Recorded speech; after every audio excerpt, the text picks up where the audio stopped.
નમસ્કાર દર્શક મિત્રો, નયા ભારત ન્યૂઝમાં તમારું હાર્દિક સ્વાગત છે। હું છું મંશ્રી શેરબાનો।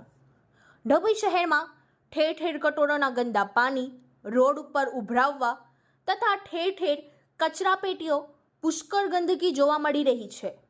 તેમજ નગરના ભૂંડોનો પણ ત્રાસ પણ શહેરમાં જોવા મળી રહ્યો છે। ધર્માવતી નગર ગંદકી નગર બનવા જઈ રહ્યું છે।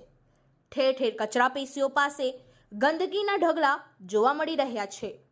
હાલ કેટલાક દિવસોથી ઝાડા ઉલટી જેવા કેસોમાં વધારો થઈ રહ્યો છે, છતાં પણ ડભોઈ નગરપાલિકાના તંત્ર આરામ ફરમાવી રહ્યું છે તેમ લોકોમાં ચર્ચાઈ રહ્યું છે।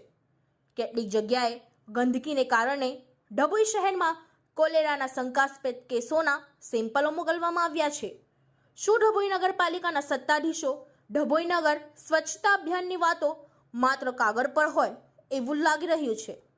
ડભોઈનો કોઈ વિસ્તાર એવો બાકી નથી કે ઝાડા ઉલટીના કેસોમાં ન હોય। ડભોઈના રેફરલ હોસ્પિટલ અને ખાનગી હોસ્પિટલોમાં દર્દીઓ સારવાર લઈ રહ્યા છે। ડભોઈ નગર ક્યારે સ્વચ્છતા અભિયાનનું પખવાડિયું ઉજવી રહ્યું છે? નેતાઓ માત્ર ફોટા પડાવી ફેસબુક પર ચડાવીને અને ઇન્સ્ટાગ્રામમાં ચડાવીને સંતોષ માનતા હોય એવું લાગી રહ્યું છે। ડભોઈ નગરના લોકોએ સદસ્યોને કૃપા ભરીને વોટ આપ્યા, પણ નગરમાં ઠેર ઠેર ગંદકીના કારણે માંદગીના ખાટલા જોવા મળી રહ્યા છે। Bureau report Lalabhai Bhatiyara.